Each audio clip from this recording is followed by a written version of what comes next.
Welcome to yet another Putschcast episode. I'm your host, Oliver Heute. This is your favorite revolutionary podcast. Today, you might have seen with a special topic being Australia, which is where this very podcast is recorded. And the good news for me is I don't have anyone online today, so I can take those off and just speak to my co-hosts in person who've come all the way to the interrogation room to tell us stories about revolutionary Australia. Now, you might think Australia revolution, that just doesn't happen. Is that right? Hello, everyone. Dave, Sloan? Oliver, thank you for having us. Yeah, absolutely, that's right. There's a lot of revolution, rebellion, riots and fistfights in Australia, and we'll tell you all about it. But people don't seem to know about it. James, you're an immigrant, just like myself. Before you came to Australia, were you aware of any coups or revolutions, riots in Australia? Did you ever learn any of that? No. I think the only thing I was aware of was Neighbours and Home and Away. Yeah. And Crocodile Dundee. Crocodile Dundee, he was a cinema revolutionary, still is, Paul Hogan. But I have to agree with you, James. I don't remember any stories about revolution, riots. I think from abroad, Australia is always perceived as a very peaceful country, very stable political country. We've had Federation, which is sort of the Australian form of independence in 1901. Ever since then, have there been coups or not? I think some people might argue that. But today we dig a little deeper. We go, into the 19th century exclusively. I think all three topics that you brought along are from the 19th century. And let's give us a little sneak peek in preview. All right, we're working backwards. So mine is in 1861, the Lambing Flat Riots. You would never have heard of Lambing Flat, and I'll tell you about that in a minute. I have no idea, by the way. At this time, usually I do a bit of research to have an idea of who the expert is and what they're talking about. Lambing Flats means nothing to me, so I'm very excited. James, what did you bring for us? Okay, guys and girls. So today I'm going to be talking about the Eureka Stockade, which its genesis was in 1851 and its conclusion was in 1854. Oh, so it went on for a while then? Well, not really, but I'll explain about that in a minute. Okay, great. But the topic we're starting with today, David Shields. Hi, we're looking at the Rum Rebellion. So this is the fledgling colony in New South Wales, 20 years after the arrival of the First Fleet, and the first, and up until this point only, military coup in Australian history. I'm so glad to hear the word coup because that's what Putsch means in German, and this is the coup cast. So yeah, it is. In order to have a coup, you need a political system that is either overthrown or attempted to be overthrown. Yes. So what is the political system at the time in Australia? So give us an idea. Small colony, overseen by a governor who, at his disposal, has a military, or the New South Wales Corps, as they were called. Basically, there are still very few free settlers in this colony. It wasn't well developed. There were a number of convicts, so there was free labour that existed. The governors, they took their orders ultimately from the UK. Governors were replaced intermittently. And this story starts with another figure of history, someone that you're very fond of, or his story at least. It is when the Governor Philip King, who was overwhelmed by his duties in dealing with renegade members of the New South Wales military, was replaced by William Bligh. So William Bligh, I know that name. You know that name? Mutiny, what can you tell me about William Bligh? Mutiny on the Bounty. So it's a story I always loved. There's a black and white. There's many film adaptation, I think. There's probably one every decade as well. But the one that I remember best, and I have a look if we can find some footage, because we are now also on YouTube for everyone who's missed that. So if you're on YouTube, you might be seeing some ships sailing across the screen right now. But there's one from the 60s where Marlon Brando plays... I can't believe that. Fletcher Christian. And I think Howard something was the name who played Captain Bligh. And he's such a perfect villain. And that's why I think I liked him. He's like, because you sort of sympathize with him because they are in those extreme, challenging circumstances. They're on the other side of the world. You can't just stop and get supplies or anything. The Pacific is vast, obviously, and uncharted territory. quite literally, because this is only a few decades after Captain Cook, right? So 20 years old, the colony. yeah, so it's no one would have a clue where they actually are on on the map, and the people who were manning those ships were quite questionable characters themselves. It's not like today where we talk about a professional navy with people who do this for a living. This is people that were gang pressed into staying months and months on a ship. No matter what the circumstances was. So you got health challenges, you got psychological challenges, you got criminals on there. And I don't envy anyone who has to enforce any form of discipline. And Bligh did this, but he crosses the line and becomes a bit of a sadistic character. And I think that's what the story lives off. And then you sympathize with Fletcher Christian, who is this young upstart, honest, righteous man. But then in the end, it's like, is he?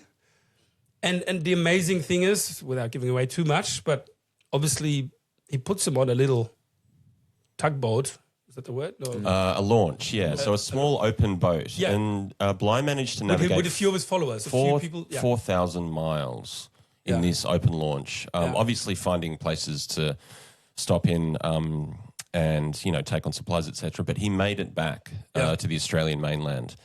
And this is where our story starts. Well, there is a gap in time between him returning and becoming governor. He's appointed governor because he has a reputation as a hard man. So it wasn't like he was tainted in the eyes of the British government based on what happened on the Bounty.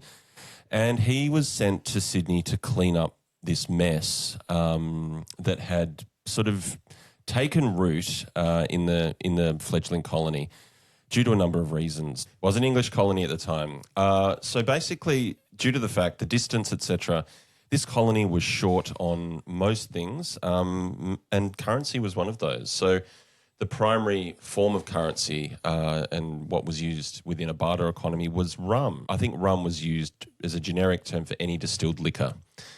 The New South Wales Corps had a monopoly on the importation of rum, and they also began to import stills, and they were creating or they were distilling their own rum, so effectively printing money. So this group, this military group, referred to as a gang, or you could call it a cartel almost, had complete control over this industry, and they were also not abetted by, but another prominent Sydney resident, a free settler, and the wealthiest man in the colony, James MacArthur, had an interest in the rum trade as well. Bligh was sent in and given the explicit order to basically shut this down.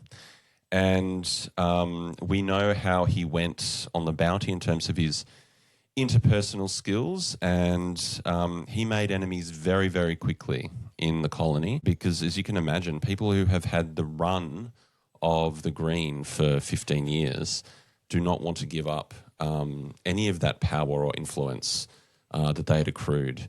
And so William Bligh, he replaced rum with a different form of hard currency, which was very unpopular with members of the New South Wales Corps. And also what he did was he challenged MacArthur in terms of the land grants that this man was getting from the United Kingdom. He was getting some of the biggest land grants for grazing in the colony, and he was very, very wealthy. So Bligh is taking on the wealthiest man in the colony and the military as well. He is very, very, very unpopular. The head of the New South Wales Corps was a man called Johnson, and so the three characters in this story are Bligh, Johnson, and MacArthur.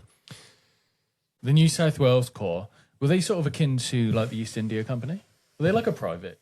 No, they were. There was literally just the garrison. It was a garrison colony, and these were the men who were in charge of keeping order, pushing the convicts around, telling them what to do, and they had the run of it. So it was like almost like a military junta in a way that they ran this. And the governor, Philip King, prior to Bligh, was almost impotent in the face of them. Just because you did use my favorite word, coup, at the start, and I'm still trying to understand the political system. You've described it a bit, but so this is Georgian England we're talking about, right? 1808. So it's 1808. It's basically the Napoleonic Wars. Yeah. England is under siege, more or less, during that time, I would say, all the way up to 1815 when things started calming down in Europe. And is that one of the reasons why people had a free fall down here, that England was just distracted on the continent? And number two, was the English society replicated down here? So was there nobility? Were there different levels in society, class differences, and they just replicated it here? Or was it like a new world idea where people just started and anyone could become a governor? And you mentioned the most powerful person, rich person. Was he a nobleman as well? Or? No, I think it's more of the new world. It is a bit of a free-for-all, and a lot of these people are taking any opportunity that they can to make money. And the two ways to make money is if you're a free settler, to receive a land grant and to start a farm, and hopefully successful, because at this stage a lot of the farming was still failing, and it was only 20 years old. The population wasn't huge, and I think that the way that the economy was controlled by the New South Wales Corps, or they became known as the Rum Corps, probably inhibited the actual growth of the colony, because it was corruption from the top. The corruption was just every segment of society was completely corrupted. And I think it's a small colony and it's an outlier. I'm not sure how much interest Britain at that time really would have had on.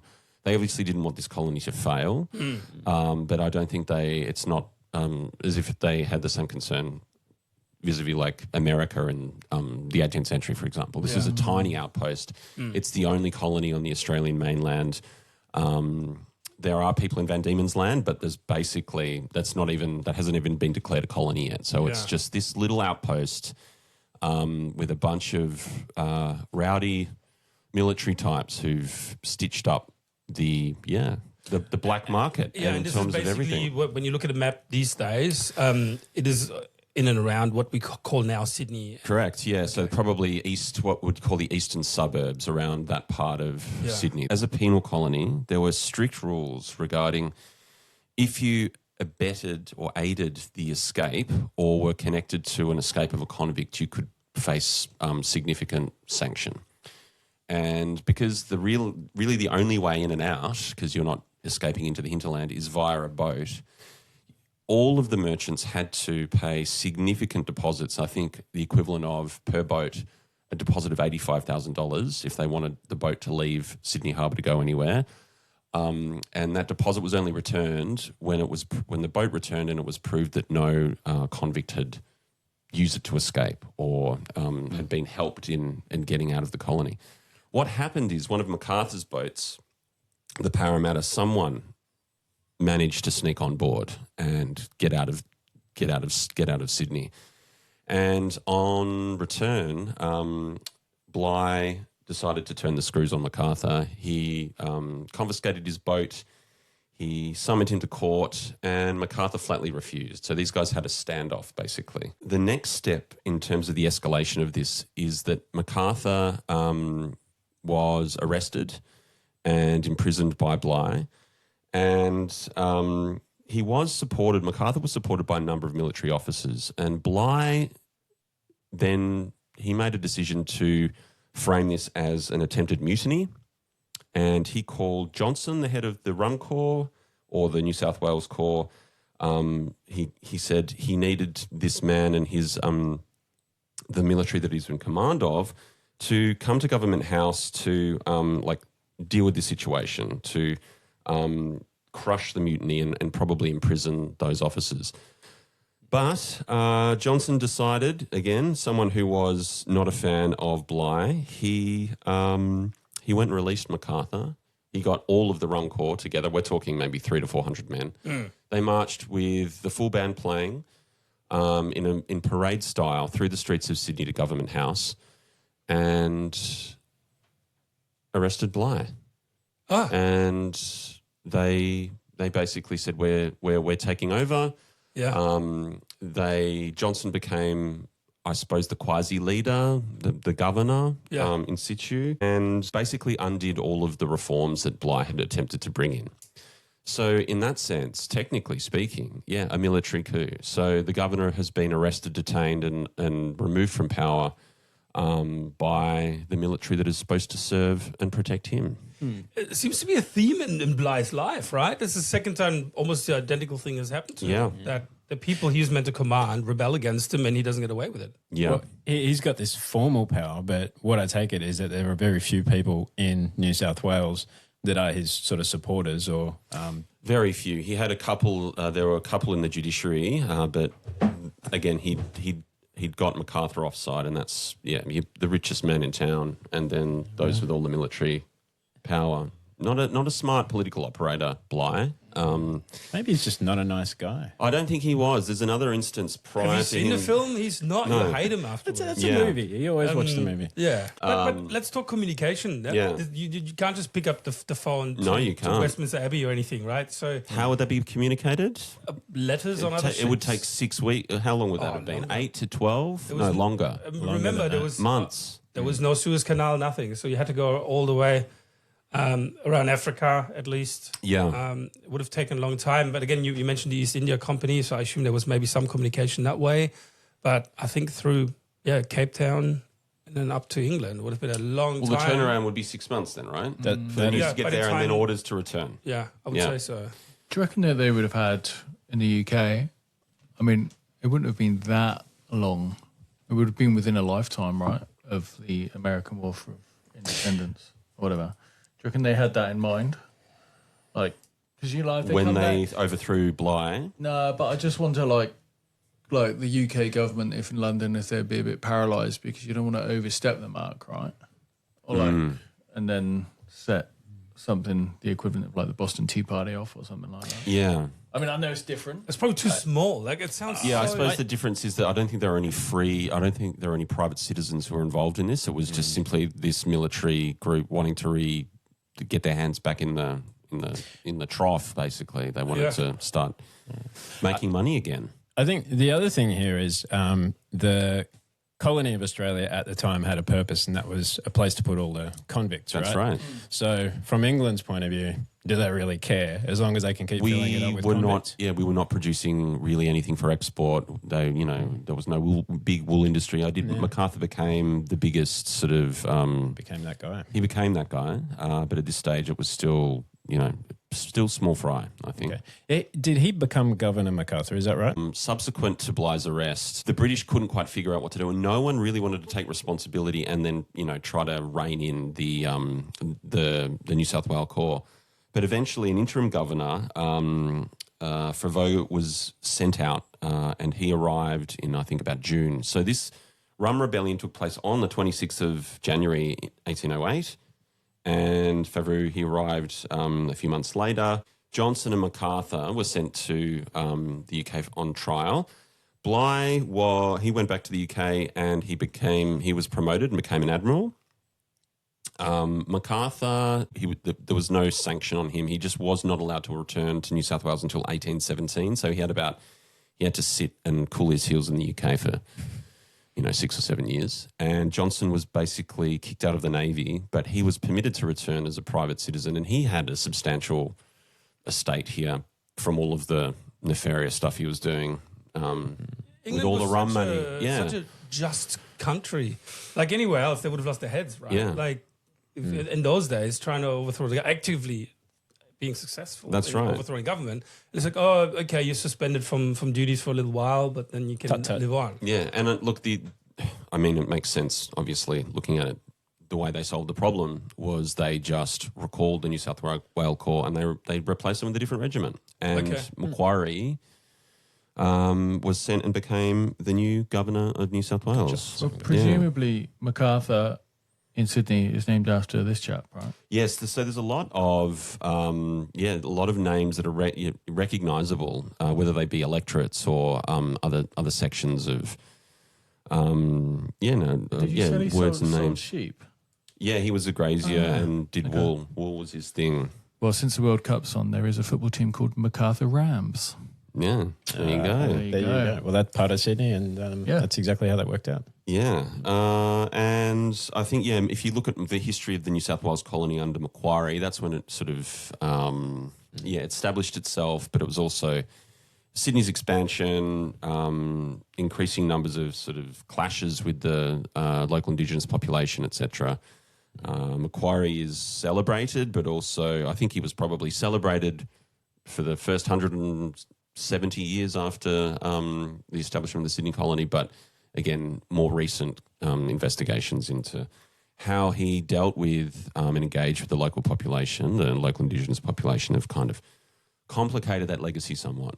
But a lot of big character, main character energy in this Rum Rebellion going on. These guys were, they were pitted against each other. Bligh, interesting character, picked the fight with the wrong people, basically, and had no friends to back him up. So because authority only goes so far. Yeah, this is what we learn on this podcast all the time. Like, you can overthrow a government if you've got people backing you.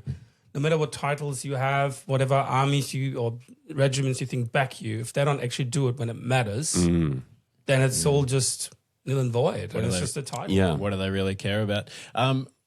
Did Bligh get another job once he got back to the UK? He became an admiral. So, he served in the Navy. He died in 1817, I think, for cancer. This guy. And, Okay. Just keeps coming back. Yeah. Interesting period. So that was the first decade of the 19th century. Correct. Rum Rebellion. The Rum Rebellion. For everyone who started listening a little late, why was it called Rum Rebellion again? Were they all on rum? No, it's an interesting one. I think it was reframed. They used the name Rum Rebellion to try to suggest that the reason these people mounted this military coup was that they were depraved alcoholics. And that reframing of this narrative came during the peak of the temperance movement. So alcohol was seen as, the devil's liquid, and this is just one way of proving that this was something that you needed to abstain from because it would drive people to commit crazy acts of treason. But I don't know. I think we've held on to it because rum was, it was significant in terms of the economy, and it's an engaging handle for it's catchy. It's catchy. It got my interest. It's catchy, So we put that in the reels to promote this podcast. Rum Rebellion, did that actually happen? It did. New South Wales, as we call it nowadays. Back then, New South Wales was a lot different to what it is today. One last thing that I've written in big letters here that I would like to add. The Rum Rebellion also spawned Australia's first ever political cartoon. So there was a picture of Bligh, or a cartoon of Bligh being dragged out from under the servants' beds in Government House that was published. And in a public forum, not in a newspaper. So it was also like the first art exhibition in Sydney, was basically humiliating this guy and trying to depict him as a coward. So that was the narrative that was run with immediately after after his overthrow. I want to read a book about Bligh. I'm really fascinated now. What a life. Interesting character. Again, similar to... There's other stuff too that I came across, but he has this consistent, it's just consistently belligerent, and he's consistently like getting people offside. And he fails upwards. Escalating. And Like he's the more he failing fails, the more upwards. successful he becomes. He joined the Navy when he was 7 as well. Yeah. When he would have been one of those ship's boys up the rigging, Which etc. would explain why he was seen as a man without heart and soul, right? No warmth. He would have grown up the most Been pretty brutal. brutal living circumstances. Yeah. The only person that actually tried to defend him and prevent the overthrow. There's actually a boy as well that plays one of the key roles. Yeah. On the mutiny as well, and that would have been him like 30, 40 years earlier or something like that. Well, apparently the only person that stood up for Bligh and tried to prevent the overthrow from happening was his daughter, who met the New South Wales Corps at the gates of Government House with an umbrella and was like swinging it at them and saying like, "Get out of here! What are you doing?" And they pushed past. So like there was no blood spilled, so bloodless coup.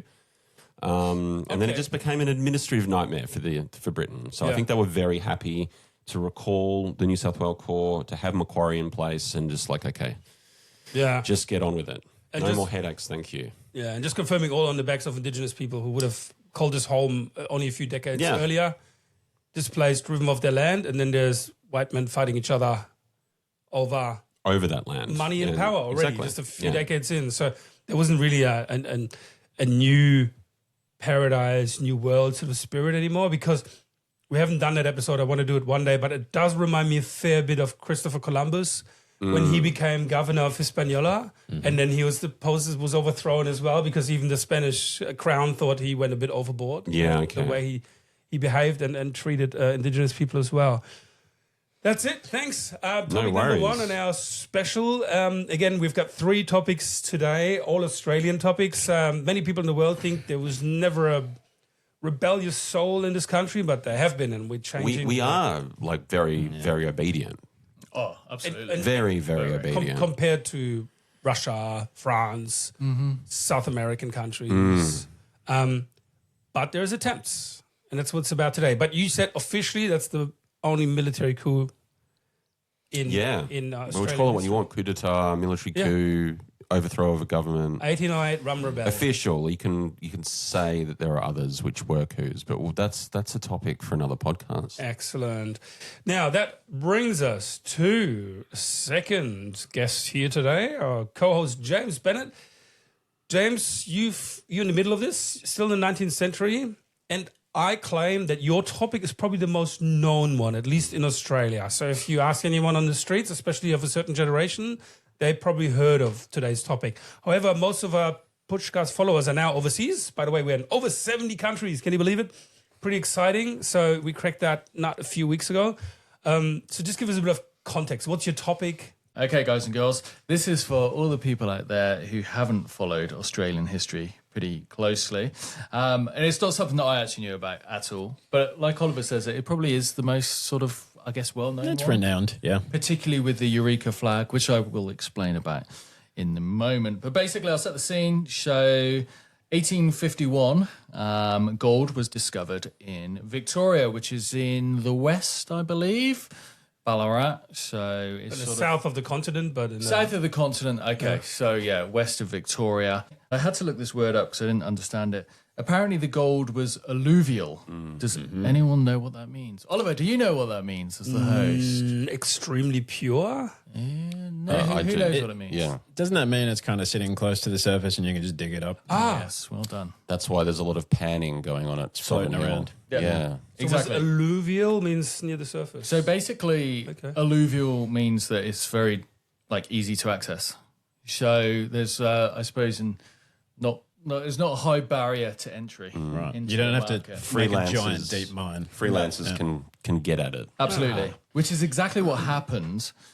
So this was about in 1851. So as a consequence, what happened was that they actually had a problem. I was reading about this. A lot of people just quit their jobs, even in Victoria, and just went up there to chance their arm at getting it. Get rich very quick, right? Yeah, get rich As very long as you quick. can work a shovel. Pretty much, as normally happens, a lot of people came to Australia. So you had a lot of Americans, Canadians, British, Irish, a lot of Chinese came as well to dig up the gold. And so, I mean, Australia was obviously still a very new colony at the moment, country. It's before Federation. So you had a whole load of people go into a relatively small area very, very quickly.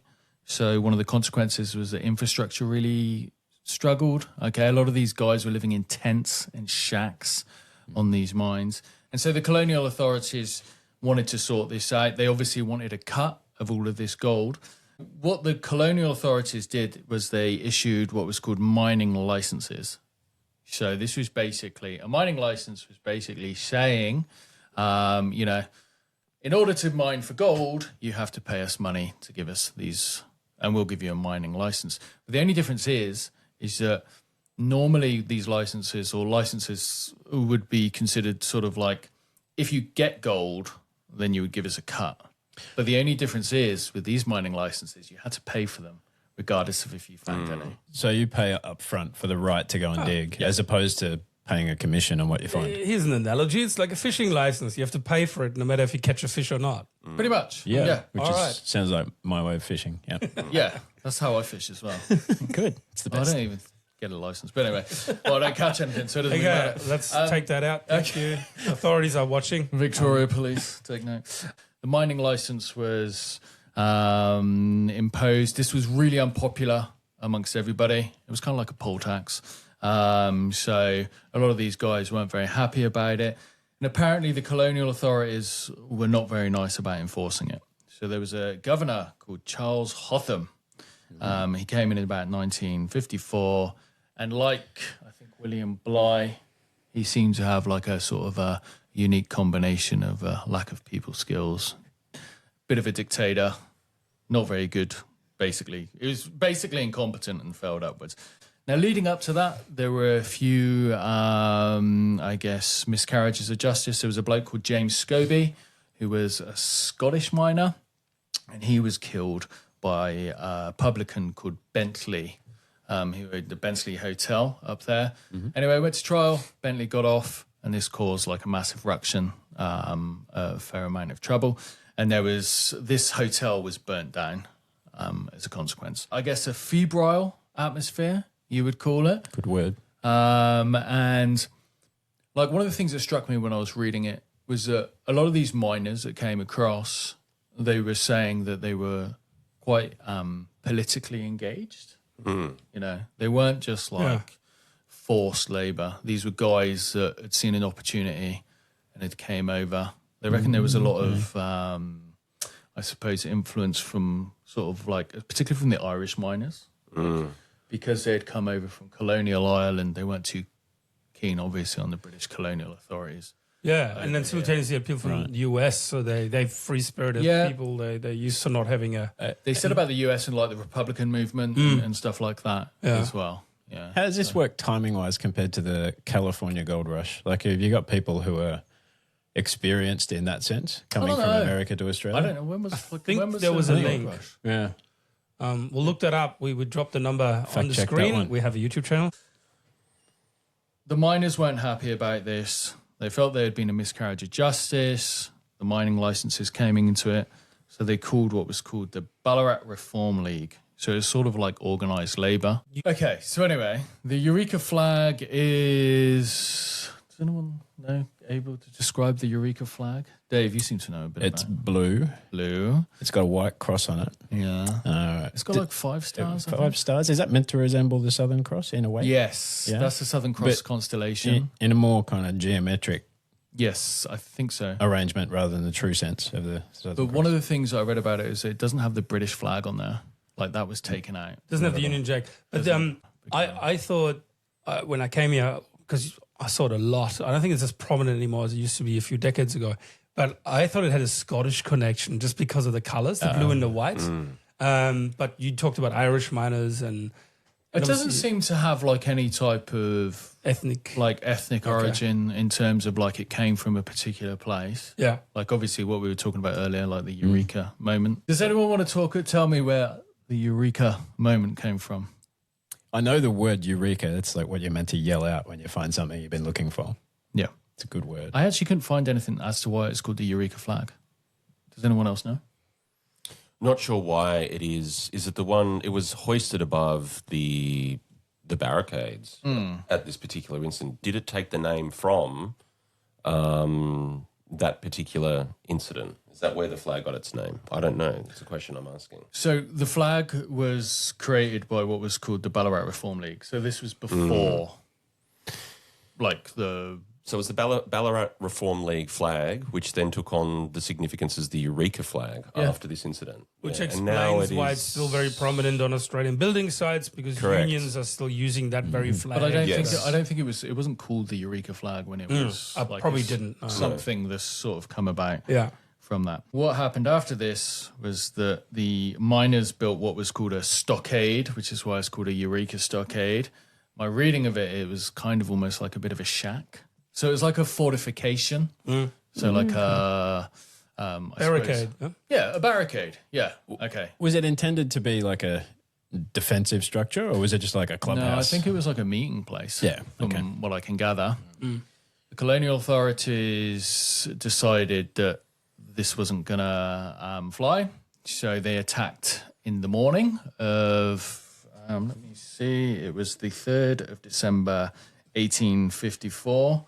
So they attacked before dawn. They reckon they did this because they wanted the miners to not be prepared.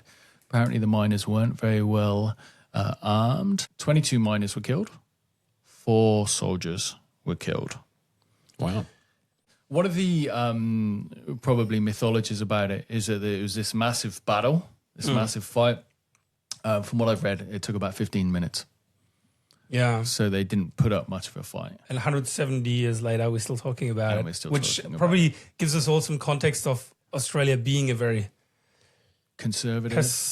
Pacific country. Passive. Passive. Passive. Yeah. So there's relatively small events are quite significant in the history of Australia. Yeah. Yeah. Which is a good thing, for Yeah. context. It's a good thing that we don't have much more bloodshed in those early days. But just in summary, it's all about Texas in the end, right? That's what it sounds like. So there's a gold rush. Yep. And again, in David's episode, we talked about it's still a very colonial structure. It's you got a governor as well, so that's representing the king at the time here. Yeah.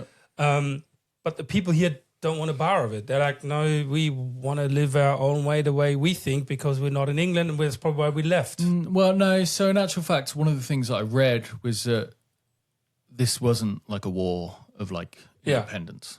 Like the miners weren't sort of thinking that they wanted to separate from like the UK or whatever. It was more, like you say, it was more like a rebellion. Like a mini Boston Tea Party, right? Kind of. Yeah. Very, very miniature. Yeah, okay. So, but this wasn't I guess, a rebellion in the way that you may, like, in terms of like a coup or anything like that. It was more, like you say, it was like things to do like workers' rights. It was lots to do with this mining license. Sort of like government overreach as well. Yeah. But one of the interesting things is that the miners were caught, the miners that were arrested that didn't die were charged with high treason. Subsequent trials, they were all acquitted by jury. So there was a lot of public support for the miners, and there was also, I guess, a lot of concern about the overreach of the authorities at that time. Which again blows my mind. It's so reflective of what you just said, right? So, I mean, simultaneously we've got Indigenous rights trampled, right? Like there's massacres happening, human rights don't play a role, even though they're also subjects of the crown. But then, Dave, you and I, we did an episode on the Paris Commune, France, middle of Europe, 20-odd years later, and thousands of people just get slaughtered by the authorities. No trials, no questions asked, and they build a church on top, problem solved. Here we are on the other side of the world, in the wilderness, really. Like, we're talking... Effectively. Yeah. You know, there would have been a few houses, nothing like we think of Australia today.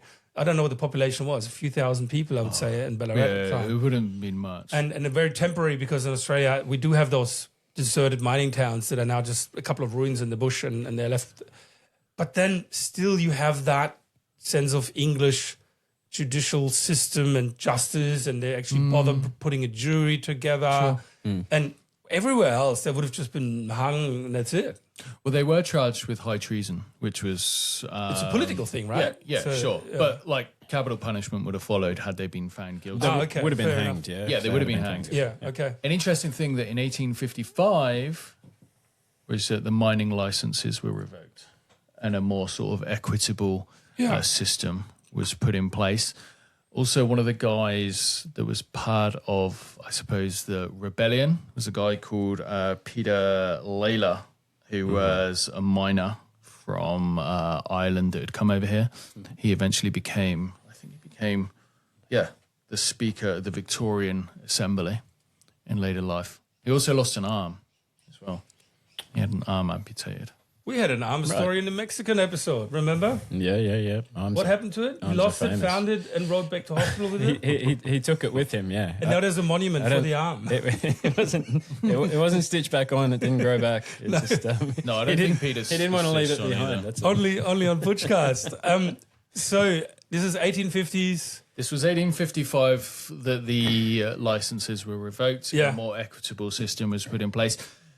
One of the things is that people talk about, well, because of this rebellion, because of like the things to do with like workers' rights and stuff like that, was that although the miners lost, like, I suppose, the battle in quotation marks, they won like the wider war. The moral victory was theirs because it brought in reforms afterwards. sets a precedent for the way that Australia grew up, right? But Absolutely. let's talk about myth building here. You're a history teacher, David. So this could have just been forgotten, never mentioned again. And it really would not even be a footnote in Australian history if there, I think, would have been bigger, more violent events following, like the War of Independence in America, revolutions, overthrow, parliament houses burned down. None of this ever happened in Australia. Again, a very good thing. Do you think that this then led to this becoming such an iconic moment in history that a flag is still flown on every building site these days that dates back to that moment in history? Not to mention, most school kids in Victoria would still probably visit Ballarat and Sovereign Hill Yeah. and learn about the intricacies of the Eureka Stockade. It's still part of the primary school curriculum. I think they touch on it briefly in maybe not in Year 9 anymore, but it's still embedded. Yeah, it's still embedded. But I also think that, like what you were saying is that because Australia back then was so small and because it was probably so sort of like, I don't know, like would parochial be the right word? That's a pretty good word for it. Yeah, like things which would seem pretty small take on like an outsized significance. Because in that society back then, it was a big deal. Right? It would have been, yeah. You had basically a load of convicts, you had a load of prison officers that had come over, then you had all these free miners that had come over. Like you'd have had a lot of sort of, I guess, interesting individuals. And it was just a small microcosm. David, you just told us it's still in the curriculum. Students living in Victoria and the south of Australia still visit an outdoor museum called Sovereign Hill in the town of Ballarat, which is where the Eureka Stockade took place all those years ago, which again shows us that it was a significant event by Australian standards. Sovereign Hill, it's traced back to that very moment that Australia became a nation, because nation building is so important for Australia. And federation in 1901 wasn't that, that trigger moment like in other countries where you now have a national holiday based on that. Australia didn't really have that. So is that why it was myth building, or does it deserve the place in history that it has? I think when there's the first significant act of political resistance, those things are usually, irrespective of how big they are, in a country, sometimes they can take on a significance. And again, we've had nothing since. Like you said, we were talking about how we are fundamentally a very obedient country.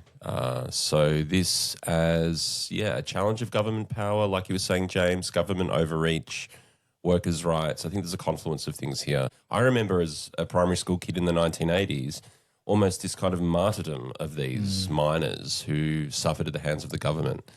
Who knows what they were actually like. They might have just been drunks who were caught unawares, sleeping in and butchered by the government. We don't know. But yes, I mean, at Sovereign Hill, they have a light show spectacular and a reenactment of the stockade. It's one of the big events that you can go and buy additional tickets to. So it still has the imagination of, I don't know if we would say it's in the collective Australian imagination, but it's definitely something that the majority of children who go to primary school in Australia would be able to recognise and point out about Australian history. But it's also like a larger thing about like the stories that nations tell themselves, right? Yeah, And it is like almost like a founding, like a founding story. Political consciousness, maybe something like that. Sure. Yeah. Australia's growing up at this stage. It's sort of an adolescent nation, I guess, is probably the way to describe it. And mum and dad England is being more frequently rebelled against.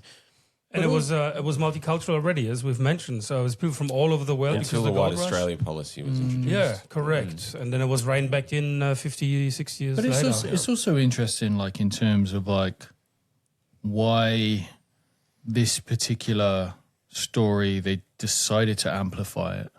Because yes, it is awakening of like your political conscience or whatever.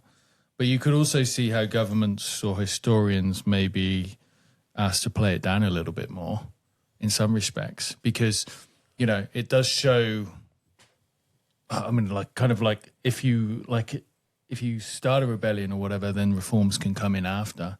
It's just because, I mean, I don't think that something like this could have been, there was probably so many things like this that had happened, but they never made it into the history books. So why this particular one stood out? Yeah, stood out. I don't know. I think it's about the sense of fairness, which is part of the Australian psyche. So Ballarat, might not have been at this time, but was soon to be the richest city in the world. Okay. So the distribution of wealth extremely unequal. And this is about people, I guess, getting a fair go and getting their fair share, which is definitely part of the way Australians see themselves. Yeah, the gold rush, the big equalizer, right? So getting away from that old hierarchical society in Europe and starting fresh here, and your title name didn't matter, but picking up gold from the streets basically or in a creek could change your life for good, with all the bad stuff it came with. Now, here we are on Putschcast. This is a special episode you might remember, and we're talking about Australia and moments of rebellion and even the coup that we've learned about today. First one was the Rum Rebellion in 1808. Great name, interesting story, and the only documented coup in Australian history.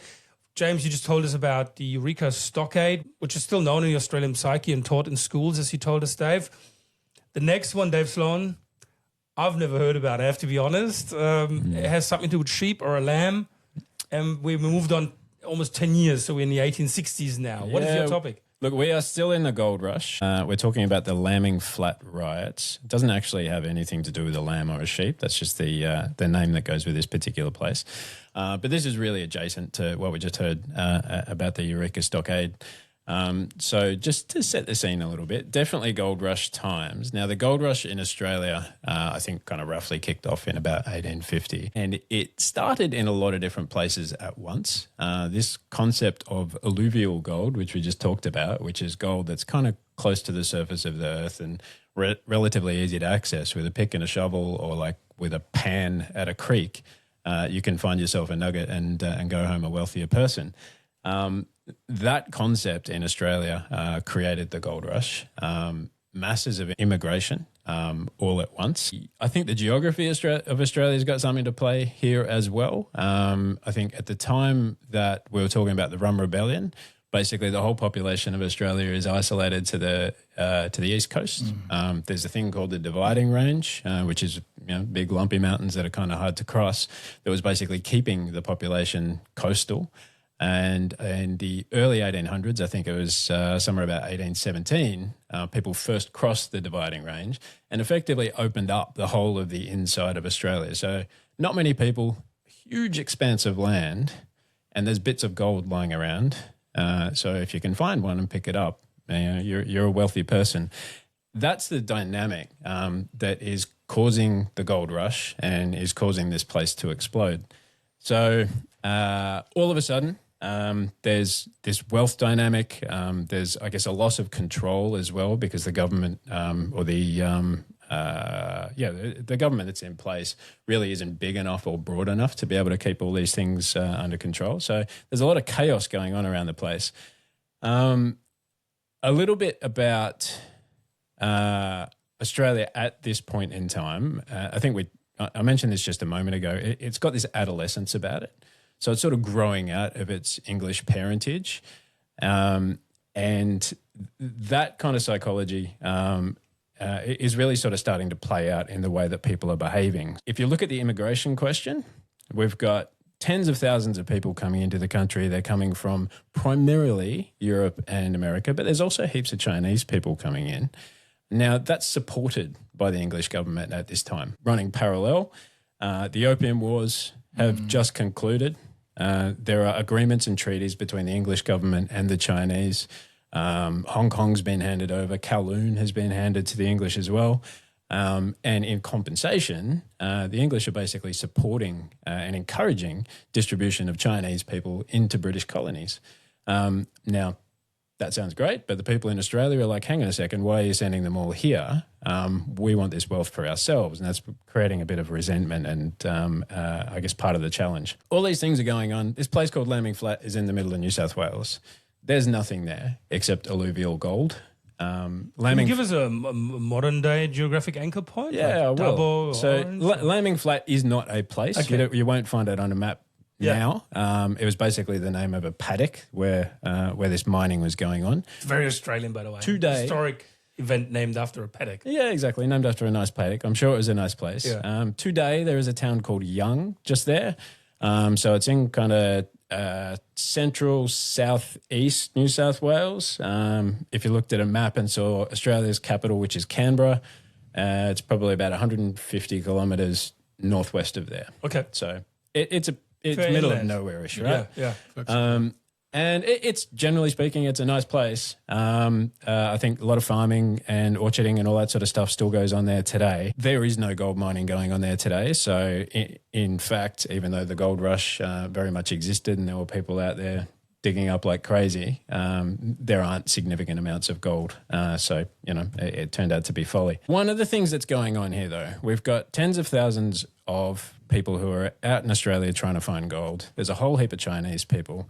And there's a pretty interesting cultural dynamic that's going on where we've got Australians and Europeans that are pretty happy-go-lucky.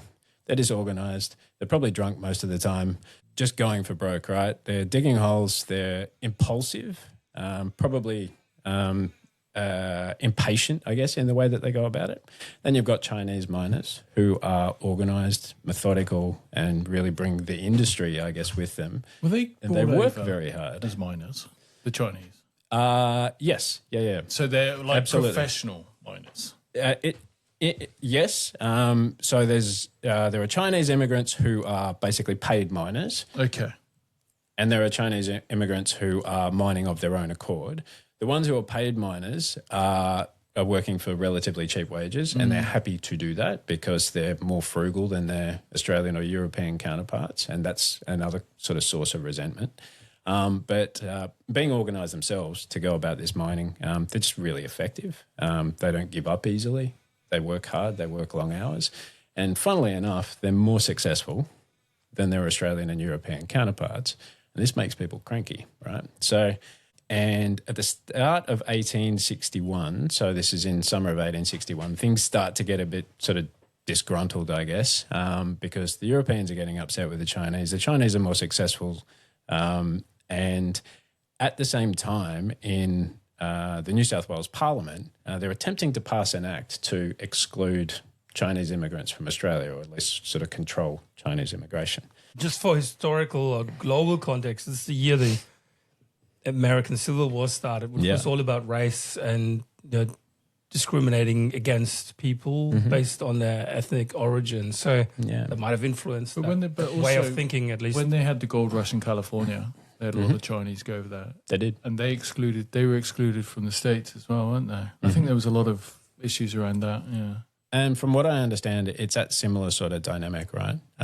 Where people kind of organised and working hard were resented because of their effectiveness. So the New South Wales Parliament is sort of at the nexus of the English encouraging Chinese migration into Australia, and the Australian population kind of resenting the presence of Chinese gold miners because they're taking our wealth, and they're attempting to pass this bill. What happens in the middle of 1861? That bill fails. It does come back again later, but it fails at that point in time. And in this place called Lambing Flat, you've got about 3,000 sort of European and Australian miners. You've got about 2,000 Chinese miners. Oh, wow. So there's a lot of people. Similar to how you described Ballarat a little earlier, there's not a lot of infrastructure here, right? People are living in tents. They're like the gold minings are fairly unsophisticated. They're just digging as deep as a human can with a shovel and then moving on to the next spot. So it's that sort of stuff going on. They get themselves organised and they choose to try and drive the Chinese off the goldfields, right? So there is a major riot that I guess is the culmination of a fair bit of angst that builds up over time, and 2,000 Chinese people get driven out. It's fairly non-bloody, right? No one dies at this point in time. Okay. It's brutal and I guess probably fairly thuggish, but non-bloody. There is a banner, there's a flag that still exists. It's kept in a museum, and I'll probably find an image for it so that we can stick it up on YouTube. But it basically says "roll up" at the top, and it says "No Chinese" in huge letters. There are some sympathisers. So there's a family who keep a farm not too far away, and they kind of shelter and accommodate thousands of Chinese people for a number of days and sort of protect them. There are journalists who are basically risking their lives to tell this story as it is, and getting all sorts of backlash from the local organised miners. But this thing kind of boils on for a couple of days. The Chinese get pushed off the land. Police do turn up, and where the real violence happened and where the one person who dies in this whole episode gets killed is when police engage with the Australian and European miners that actually instigated the whole thing. Eventually, there are a couple of hundred soldiers that are brought to the area, and they stay there for a period of 12 months to calm everything down and get it back under control. So this event, it's not massive, but in the scheme of things, it's pretty significant because it really is about racism, and it's about immigration and racial acceptance in this new country of Australia. What does happen is the New South Wales government does pass legislation, and there's a thing called, let me just check my notes, the Chinese Immigrants Regulation and Restriction Act, which is a precursor really to the White Australia policy, which takes effect in 1901. Okay, so this as a little example basically sets the scene for institutionalisation of anti-immigration in Australia. So it's a really important event. And if you think about the effect of the White Australia policy, which more or less precluded or attempted to preclude anyone that wasn't from Europe from immigrating to Australia from 1901 until, like the mid-1950s, this is having a substantial effect on the way that Australia grew up and the way that we, the way that we've developed. So pretty interesting little story. So the Lambing Flat Riots. That's and it's about ethnic cleansing, isn't it? That really is a form of ethnic cleansing. It is. I mean, it's not that term for me has sort of connotations of genocide, and it's not that. Which would happen to the indigenous people. But it's a complete lack of acceptance, right? We don't want you here is the statement that's after inviting them to do all the dirty work, and then when they're actually successful. Yeah, exactly. But I mean, at the time, Europeans didn't all see eye to eye either. Like even when you look at the Irish and the English, and back then the division was usually on religion, right? So Catholic versus Protestant was a huge dividing line in the colony at the time. Did they unite against the common enemy that were the Chinese? Yeah, that's the way I take it. Yeah, absolutely. So the 3,000 Australian and Europeans that were there that basically drove the Chinese out got organised around this cause. Do you know what happened to the Chinese after?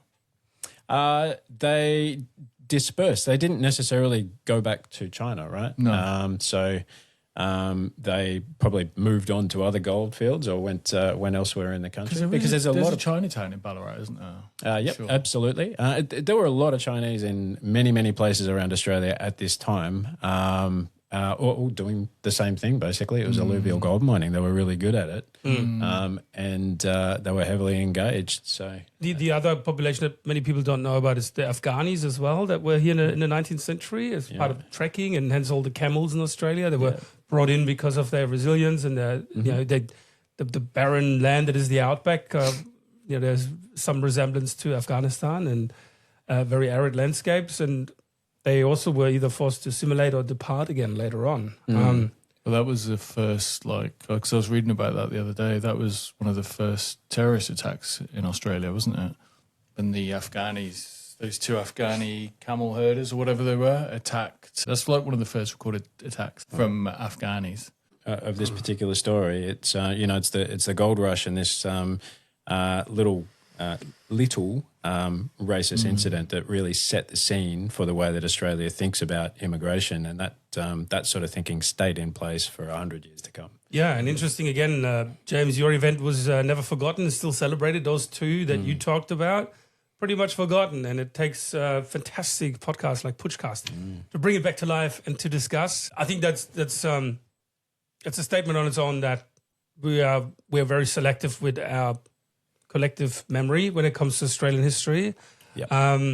And this is, again, a very strong 19th century focus. You might be surprised, but there were events in the 20th century as well that are relevant to Putschcast, where some lawyers would still have a picnic today to figure out what actually happened. Was it legal? Was it not legal? And there's one very prominent one, David, that you are very passionate about.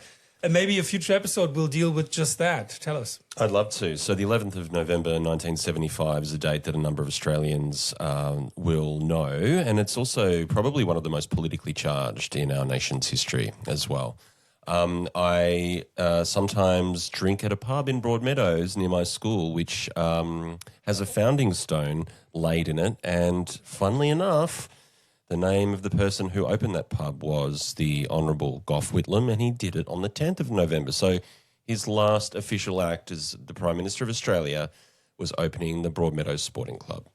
And so we often have a beer there and, consider how, I suppose, disappointing that might have been for him as like the final act of his premiership. But yes, there's a lot, and especially now that cabinet papers and other information and FOI requests have been put in and things have been released up. There's more information that suggests there was collusion, not just between Malcolm Fraser and the Governor-General, other forces as well. So it's a lot to look into. Yeah, the fascination is, again, we've learned about Governor Bligh, that long ago, 200 years ago, who was representing the monarchy here in Australia, and we still have that in place today. So the political system has not changed that much. We still have governors, but the power they hold is very different to the Bligh days. Yeah, that's right. The Governor General it's a titular role, ceremonial almost. But again, if you read the fine print, they do have. We are a constitutional monarchy, and they are the king's or queen's representatives. So they can wield significant power, as they did in 75, which is the whole controversy, right? Yeah. That's it. Little teaser. So Gough Whitlam, 1975. Hopefully this year, David, you making a commitment? We're going to talk about it. Let's do it. All right. So that's 2026, just for the record, not 27. That's a commitment, David, this year, not for the big anniversary in 35. Correct. We probably should have gone last year, but oh well, that's fine. And again, you've seen a wonderful Putschcast shirt today. David, great hat, by the way. Wearing that. Excellent. And to find out more about our podcast, visit putschcast.com. If you've got any feedback, suggestions, putschcast@gmail.com. Send us an email. Please follow us and tell your friends about us on YouTube, Spotify, Apple, wherever you get your podcasts. Thanks, and keep putsching.